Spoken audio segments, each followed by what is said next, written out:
Hello everyone, Andrew Baskin here, partner at Lyft Economy. A quick announcement before today's show. Lyft Economy is proud to be co-hosting the Dismantling White Supremacy Unconference on June 14th and 15th at Impact Hub Oakland. The goal of this unconference is to provide a space for people of color and white allies, including activists, policymakers, business leaders, and more, to have an explicit and courageous conversation about dismantling systemic white supremacy and the many discussions that come up around white supremacy in a community-led forum. Visit www.dismantlecollective.org to learn more and to register for this exciting event. Get your tickets today before the event sells out. And lastly, a quick shout out for those who might be interested in our upcoming Next Economy MBA online course. You can use promo code #NextEconomyNow to get a 15% discount. Seats are filling up, so claim your spot today.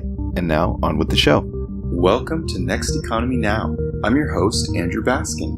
The goal of this interview series is to highlight the leaders who are taking a regenerative, bioregional, democratic, diverse, transparent, and whole systems approach to using business as a force for good. How do we think about the ways in which philanthropy as a field has been created by the extractive economy? We see philanthropy as being a product of industries of extraction and exploitation, all the way back to the wealth that came from slavery and stolen land from indigenous people and the systemic undervaluing of women's work. And so because the wealth comes from these origins, we believe that there is also ways in which the philanthropic practice itself still supports and still relies on this kind of extraction in order for the philanthropy institution to be able to continue to do its work. A lot of what we try to do is really dig into and interrogate the values of philanthropy. If we really believe in justice and equity, how does that manifest in our practice? What does that look like? How are we using our role and perch in philanthropy to imagine and think about how philanthropy could actually be structured differently? In this episode of Next Economy Now, Aaron Axelrod, a partner at Lyft Economy, interviews Dana Kawaoka-Chen. As the Executive Director for Justice Funders, Dana partners with and guides philanthropy and reimagining practices that advance a thriving and just world. She is co-author of The Choir Book, a framework for social justice philanthropy, and frequently serves as the trainer and facilitator for values-aligned practice and philanthropy. So without further ado, please enjoy Aaron Axelrod's conversation with Dana Kawaoka-Chen. Dana, welcome to Next Economy Now. Thank you for having me. First off, I just have to say that your work is extremely important right now. It's extremely impactful. I'm grateful that you're doing the work you're doing. And Justice Funders was founded nearly 10 years ago, and you've recently had a significant evolution. I'm curious if you could share with our listeners about the organization's origins and what you do, your origins, and your recent evolution. Great. Thank you so much. We actually started as the Bay Area Justice Funders Network following the murder of Oscar Grant, where the grant makers who became our founding steering committee met each other in the street of one of the actions and quickly determined that there needed to be an entity that was able to organize in moments of crisis like what had happened with Oscar, and that more importantly, that there needed to also be continuous conversation within philanthropy about not just how we respond to crisis, but actually how we get out in front and create the kind of culture and practice within philanthropy that actually creates more of a restorative justice culture in the communities that we work in and that we're a part of. Tell our listeners just a little bit more about the specifics of what you do, just so they can get a picture of how you're evolving now and what are some tangible ways that you're catalyzing that culture shift that you described. Sure. So Justice Funders is a partner and guide for philanthropy in reimagining practices that advance a thriving and just world. And what that looks like is we are an organization who supports philanthropy through programming, through leadership development, and through consulting to really think about how we ground in values-aligned practice. And so what that looks like for us is how do we think about the ways in which philanthropy as a field has been created by the extractive economy. We see philanthropy as being a product of industries of extraction and exploitation, all the way back to the wealth that came from slavery and stolen land from indigenous people, and the systemic undervaluing of women's work. And so because the wealth comes from these origins, we believe that there is also ways in which the philanthropic practice itself still supports and still relies on this kind of extraction in order for the philanthropy institution to be able to continue to do its work. And so for us, a lot of what we try to do is really dig into and interrogate the values of philanthropy. And so if we really believe in justice and equity, how does that manifest in our practice? What does that look like? We talk about the ways in which we can make our applications less cumbersome. We talk about the ways in which decision-making can be made differently. We talk about how to co-create strategy with our community partners. And a lot of that work was initially about how to make philanthropy better in our extractive system. And I have to credit a lot of our movement allies like Movement Strategy Center and Movement Generation, who through deep relationship with us also asked us, well, how are we using our role and perch in philanthropy to imagine and think about how philanthropy could actually be structured differently? And so for us, when we were getting posed these loving questions about how we were also calibrating the range of response to the need that we see in the world, it invited us to reimagine who we were as the Bay Area Justice Funders Network. And it was actually just a year and a half ago that we've now transitioned into Justice Funders. So going from a regional organization with a couple of programs to now a national organization with several programs. I love it. So you're basically saying, just because you have the money doesn't mean that you're better or that you know how it needs to be spent. Really, it's grassroots organizations. And talk a little bit, you have a just transition framework. Talk a little bit about that and how that informs your work.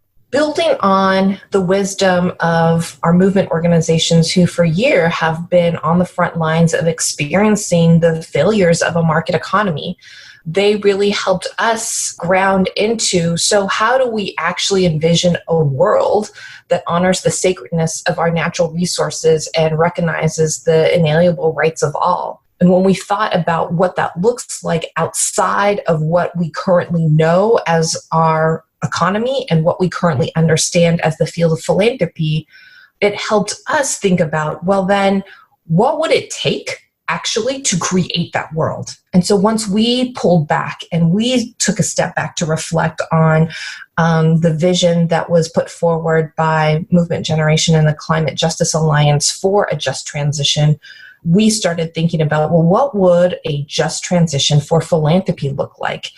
And so that enabled us to then come up with some clarity around the fact that we believe that philanthropy must take an active role in building the world that we need by redistributing all aspects of well-being, democratizing power, and shifting economic control to communities. And so for us, that has now really been grounded in our newest work, which is called Resonance.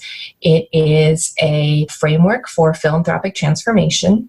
And it really is about taking the larger vision and values for a just transition into philanthropy to really look at the 7 different levers that philanthropy can utilize to move from a more extractive practice to a more restorative and regenerative practice. Wonderful. And I think a lot of our listeners may be pretty comfortable with this assessment that market economy, there's a lot of failures entrenched in that. But I think it's interesting that you're actually getting a lot of critique, and the folks that are pushing back against this resonance framework are saying, well, look at all the benefits of capitalism. And could you talk a little bit about how you respond to those arguments and how you're asserting that response? I would say that especially in the last year, there have been a number of notable critics looking at the ways in which market solutions have failed. Last year, Anand Giridharadas illuminated in Winners Take All the fact that elites have been the ones to capitalize on the opportunity and promise of a free market, and that growing wealth inequality, housing displacement, community gentrification are all indicators that the market economy is responsible for creating the very conditions we find ourselves in. And I think similarly, one of our colleagues in philanthropy, Edgar Villanueva of the Schott Foundation, has articulated in Decolonizing Wealth that we have culturally a history of looking at money through colonization, and that the way that we engage with each other is actually really colonized. And so how do we stop using extractive practices and to begin incorporating the kinds of restorative practices that field practitioners like Amaka Agbo center in their practice around creating shared ownership, governance, and self-determination for a just transition to the next economy? And those are some of the things that I think when we hear about market solutions, we actually look at them as false solutions. I think some of our folks from It Takes Roots came up with 3 ways to support philanthropy in coming up with an alternative or a way of sussing out the false solutions. And there are 3 simple questions anyone can ask when kind of being presented with these questions, which is who benefits, right? So knowing that all social justice issues have roots in systemic and racial economic inequity, who would benefit from the possible solution being proposed? Another question to ask would be who makes the decisions? So knowing that those closest to the problems will inevitably know the most about what the solutions need to look like, who actually is guiding the decisions that need to be made about the economy? And then what else will this impact? And then sometimes I feel like a lot of our conversations revolve around really narrowly focused single issue solutions, which really can undermine progress on other issues that we care about. And so the way that we look at what else will this impact is to consider who owns, who profits, and who benefits from whatever the solution being proposed is. And so I think that those are some of the ways we respond to thinking about how to examine what is being proposed and how to think about it differently. And how are you seeing those principles and those guidelines, how are they landing in the philanthropic sector? What do you see philanthropy needing to do in order to align the actual practices with these values? I think that we have been well received outside of, the more extreme folks who would, apply a more critical lens. I think most folks recognize that what we've been doing for the last 100 years hasn't been working, that actually most of the issues that philanthropy is trying to support in making a difference around have actually gotten worse, right? All of our indicators are indicating worsening conditions on the ground. And so we really approach working with our colleagues from, starting with where folks are at. How do you deepen the conversation wherever you are and apply the goal of becoming more regenerative? So it's like we all know that each foundation will have a different starting point, that where they end up in their process may look different and probably will look different from their peers, and that's okay. We really try to apply, a developmental approach to working with folks, and we also understand that this is going to take time. These are not situations that folks found themselves in overnight, and it's not going to be changed tomorrow. So it's going to take all of us working together for a number of years in order to make these leaps. I think the thing that we do carry, though, is what our field partners on the ground would say in terms of we need to calibrate the scale of response to the scale of need. And so the urgency that we feel in provoking these conversations is really about the fact that we all have to start now and be very clear with where we're trying to go, and that the developmental process to there may look different and be, different for each institution, but that we really need to start transforming our individual and institutional worldviews on the underlying assumptions of the role of capital. And so understanding that in market economies, there's often a belief that individuals and institutions have a right to endlessly accumulate capital and to make decisions on how it should be allocated for the public good. And we try to posit that in regenerative economies, the underlying assumption should really be that capital must support the collective capacity of communities most impacted by economic inequality to produce for themselves. And that those are the places at which we try to, focus on where we're at, where we're trying to go, and work with folks in between to kind of get there. It reminds me so much of our recent podcast guest, Turha Ak, who said, really focus on this idea of self-determination. There's so many questions coming up for me right now. I guess the one that's most alive is, what would that practically look like on the ground if philanthropy were to shift in this way? And even maybe, feel free to go into some of your vision of how that could change the economy, maybe even, in decades or just looking at a longer term horizon. Well, I feel fortunate in that we actually have some real stories of foundations who are starting to hold that question and really make important decisions. So Sonia Swift, who is one of the trustees of the Swift Foundation, said that one of the questions that they as an institution grappled with would be, what does it look like when we decide to stop accumulating wealth? So recognizing that for most foundations who either have an endowment, if they're a private foundation, or even if they are a public foundation, have investments, as institutions that are holding sizable wealth, what does it look like when they decide to stop accumulating that, right? So what if you made different decisions about how you were going to deploy that capital? So as an example, Swift has made the decision to maintain their endowment at their current size. So that means that they're not prioritizing endless growth. And that means they also have more money that they can give away now, right? So these are tangible examples. I think some other lessons we've learned from partnering with field practitioners like Amaka Agbo is that philanthropy actually is well suited to be the early stage of funding in integrated capital stack, and it helps to position communities and projects that often get denied access to more traditional forms of capital due to credit scores or non-traditional community ownership structures.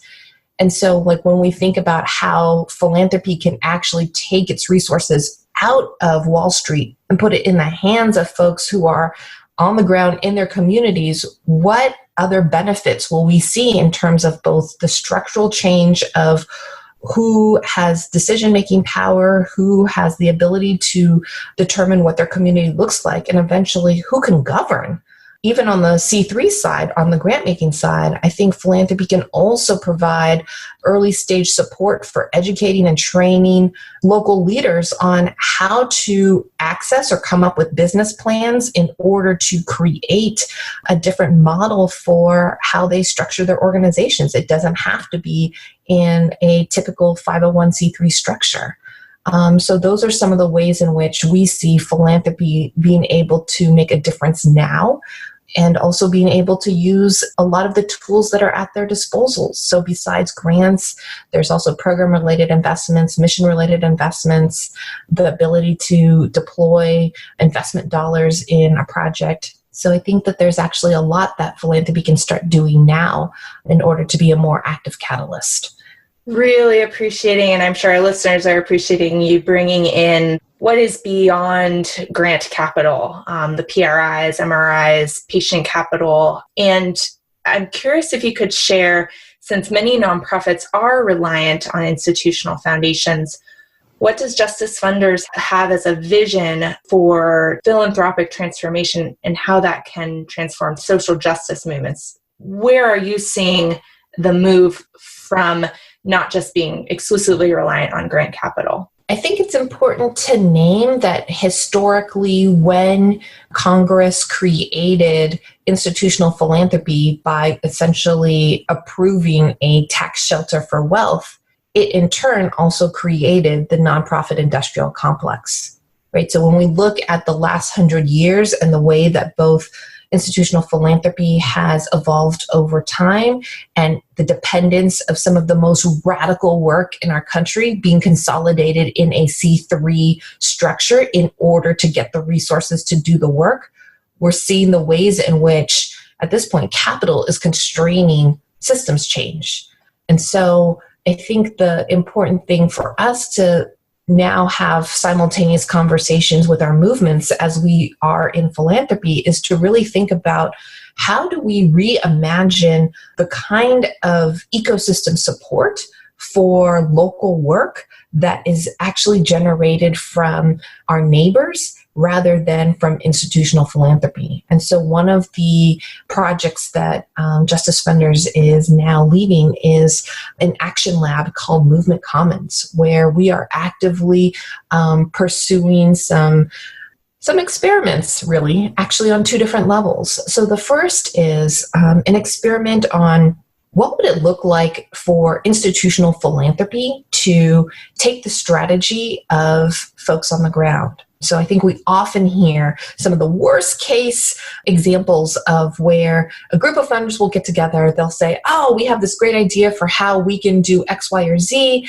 They put a pot of money together, and then we hear horror stories from our frontline groups who are either forced to collaborate in order to get a little bit of money or to do work that's really outside the bounds of what they were planning on doing in order to be resourced. And so as a response to the growing gentrification in the Bay Area and seeing very siloed responses, some of our local leaders called on us to say, hey, are your funders paying attention to what's happening here? And great that now we have some strategies around affordable housing, or great now that we have some strategies on, broader transportation. But this is actually a power building question. And we were like, oh, how are you seeing this? And we were informed, well, look at, sort of the history of the Bay Area and California politics. The reason why California has been such a progressive stronghold is that we have developed a very mature constellation of movement organizations who are able to activate year-round and not just when elections happen, but are also able to provide constant political education, leadership development to local leaders, and get community members out to the polls during election season. Well, guess who's getting pushed out of our urban cores, right? These are the folks that are the organized folks who provide the most progressive votes on all of our issues statewide. And once these folks are pushed out of the urban core into outer areas where they can afford to live, what does this mean for our organized base in the Bay Area? So one of the things that we started to experiment with was, well, hey, how could we provide a container for both lifting up your strategy, which is that we need a regional response, as well as calling in the relationships that we had in philanthropy to be able to help create a community-led collaborative for broader power building. And so Bay Rising is a local example of one of those collaboratives. Lift Up Contra Costa is an example of that, where it was really a coalition of community groups who came up with what the strategy is, and we helped to align the philanthropic resources to support that strategy. So now this is 4 years in the making, and we've been really pleased to be able to demonstrate that it's possible for philanthropy to follow movements and achieve great success. In Contra Costa, we now have the first African-American DA, and that is a super powerful example of where good organizing gets us better results for our communities. In terms of looking at what we need to do to also support our movements, the other project that Movement Commons is really surfacing right now is, what if we began to think about building the level of political education and activation at the individual donor level that we do for our base members? So how can we get all of our local supporters to not only be active in supporting our work, but supporting the work of our allies? And so what would it look like for us to actually build ecosystems of donors who are involved in supporting multiple organizations or an alliance and a base group, because they saw the direct connection between what it takes to build power for their community? So if we instead focus on building the individual and community capacity to support our movement work, it then relies less on institutional philanthropy. And so I think we see that as sort of a paired strategy for what needs to happen in order for us to actually achieve the just transition. You're saying there's a number of things I just want to tease out for our listeners because they're so incredibly important. The first feels like I just see this pattern as replicated in so many areas of our lives. And you mentioned this idea that money can actually follow the leadership of grassroots communities, and that the decision-making around the strategy has to be led from the grassroots, not kind of conjured up in this, separate siloed boardroom and then imposed upon a grassroots organizing base. Is that kind of? Yeah. Yeah. It strikes me as like that is something that we would do well to employ in so many different aspects of our lives, above and beyond philanthropy, but certainly as that pattern seems to be so present. And the other piece that I heard you mention, which is fascinating to me, is this broadening of the tent in a way of looking at institutional philanthropy, but looking at it running in partnership with individual donors. It was really helpful for me to hear your vision of that and how that can effectively support the leadership of grassroots organizations. Thank you. Kind of continuing on, and maybe before we continue, I'm also curious around the name Resonance. Do you have anything to share about how you came across that name of Resonance as a framework? Yeah. It actually is a companion piece to the choir book, which is actually one of our very first joint projects with pairing groups of funders and groups of frontline leaders together to co-create what we hope is some best thinking about how philanthropy could be better, different, more effective. So when Bay Area Justice Funders Network was first starting, we had an advisory group of frontline leaders who were helping us devise our strategy. And as a part of that process, we kept hearing from them, well, it's so great that you are working, to organize social justice funders, but do you think you could work on the folks outside the choir? And that continued to be a pretty common refrain even outside of our advisory committee. And so I chose to use that as actually a question that I felt like I should take back into philanthropy. So I was like, well, hey, we're new. Maybe there is a choir somewhere and I just don't know. So let me go and find these folks and see if I can join. And when I posited this question to several notable leaders in philanthropy who, I was like, well, if there's any choir in social justice philanthropy, these folks would be in it. And I remember getting laughed in my face. And the more funny response that I share is that, the analogy is not so much that there is a choir in social justice philanthropy, Dana. It's that we have some really great solo artists. And I was like, oh, what do you mean? And the response was, well, if you look at it, a lot of the folks that are typically propped up in philanthropy are the folks for whom themselves have a very clear analysis of what they see as the response to what needs to happen. And those folks, are the ones who take leadership, but those are not folks for whom, even if you look at the rest of the institution, match sort of the politic of the rest of the institution, or in fact, match some of the other colleagues even in that space. And I was like, wow, that's pretty amazing, both in terms of like what that assessment was at that moment, but also it was striking to me that here movement had a very different perception and analysis of what they thought, what the infrastructure inside of philanthropy looked like. And it was at that moment that there was that clarity for me about, well, actually the folks within the field didn't even think that we had the infrastructure needed to sufficiently organize.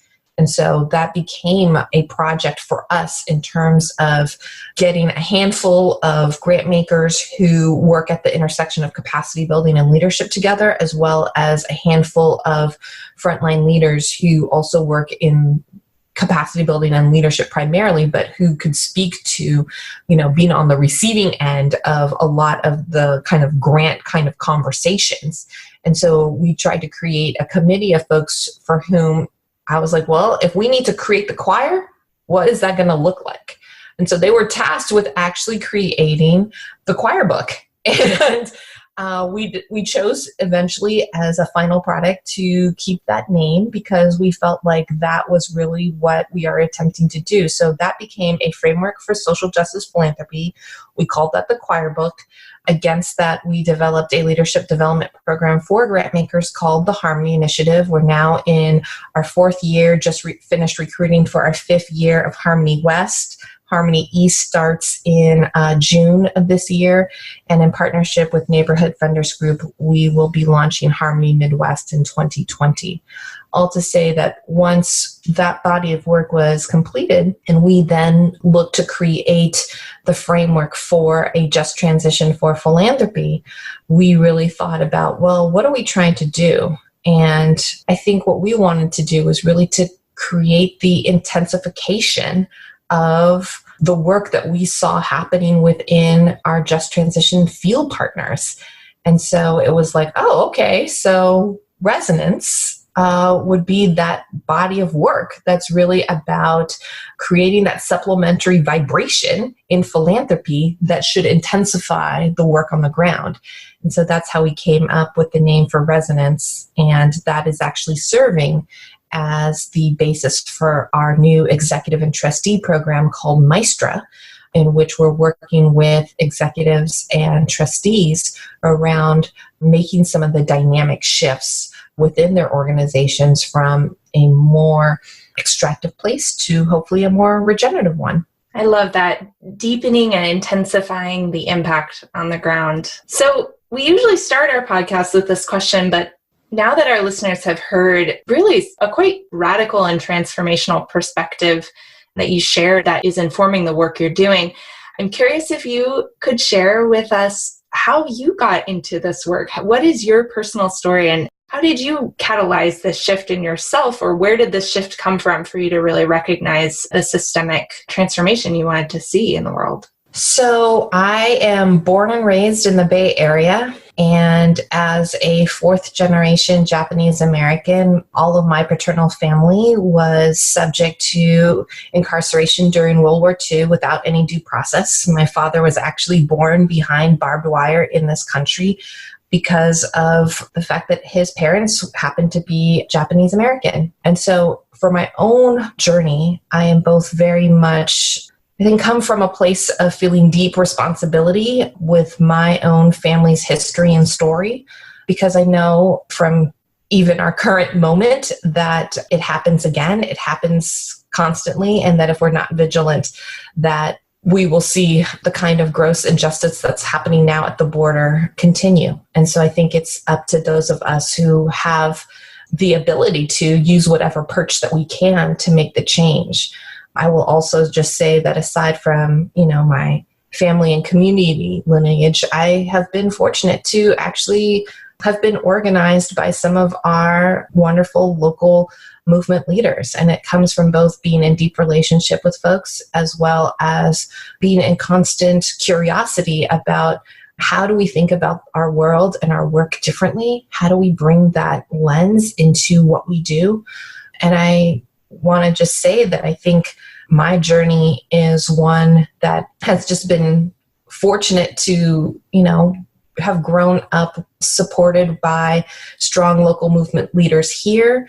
And that fortunately, when I landed in philanthropy, that I was also really embraced and cared for by some of the folks in social justice philanthropy who helped create for me the guidepost for what Justice Funders has become, and who keeps me accountable in terms of where Justice Funders needs to go. And so that's a little bit about how I came to the work and some of the questions that I'm holding. That's great. And you said earlier that philanthropy, apart from some kind of, you call them extreme critics, much of philanthropy is starting to respond to work that you and others are bringing to the table.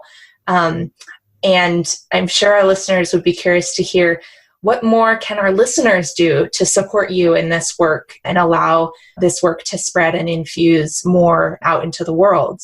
Well, we would welcome folks to engage with any of our programs. We still have the Bay Area Justice Funders Network, which remains a local network here in the Bay Area for folks who have grant-making portfolios that are based here in the Bay or have portfolios here in the Bay.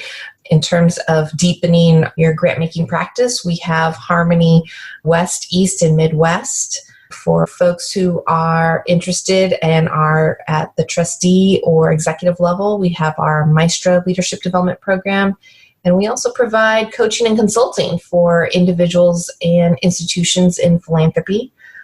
You can find us online at www.justicefunders.org or on Twitter at justicefunders. And so just welcome further engagement with our work, and also just would say that, we are guided by some of our foremost frontline practitioners. So just also would shout out the work of Amaka Agbo, shout out to the work of Aaron Tanaka and the Center for Economic Democracy out in Boston, our folks at the Climate Justice Alliance and Movement Generation and Movement Strategy Center here in the Bay.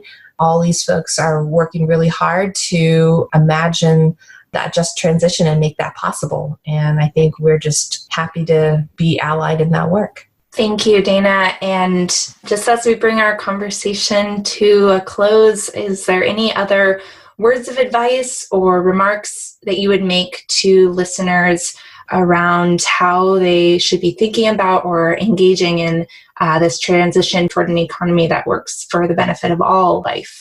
I would say, as a relatively newer practitioner to this work myself, that I think it can feel pretty daunting to be able to enter and feel like you can have an instant mastery. So I would just encourage folks to stay curious, to recognize that this work is happening across the country. In fact, I would articulate that actually the new economy is already here. Whether or not we choose to see it is a different story, but that it requires us to build deep relationships with the folks who are doing the work. It requires us to really imagine how we steward, control, and manage our capital differently, and that there are other ways that not only can we do philanthropy, but that we can also be in good allyship with communities who are actually trying to govern now. And I think that that's one of the exciting things that I feel like has become true in the last few years, is that we're actually seeing the alternatives coming out of the Boston Ujima Project, looking at creating the very first democratically governed investment fund in the U.S. We see examples in the Bay Area like Restore Oakland. So just looking around and seeing the new economy, next economy is already here, excites me. And I just invite folks to check out this work and get involved. I love that. Yeah. Edgar Villanueva in Decolonizing Wealth talks about, we're doing this work anyways. The opportunity is for you to get on board. Yes. So thank you so much, Dana. Really appreciate your time and your commitment and your passion, and the whole network that you're a part of is definitely inspiring to us here at Lift Economy. And now our listeners get to know about it too. So thank you. Oh, thank you so much. And thank you for doing this work. It's awesome. Next Economy Now is a production of Lift Economy. Lift is an impact consulting firm whose mission is to create, model, and share a locally self-reliant economy that works for the benefit of all life. To listen to all our past episodes or to share your thoughts about the show with us, visit www.lifteconomy.com/podcast. That's LIFT economy.com/podcast. You can also subscribe to this podcast through iTunes, Overcast, Stitcher, or wherever you get your podcasts. Please take a moment to rate us on iTunes. It's really very helpful in allowing these ideas to reach a wider audience. Once again, thanks for listening.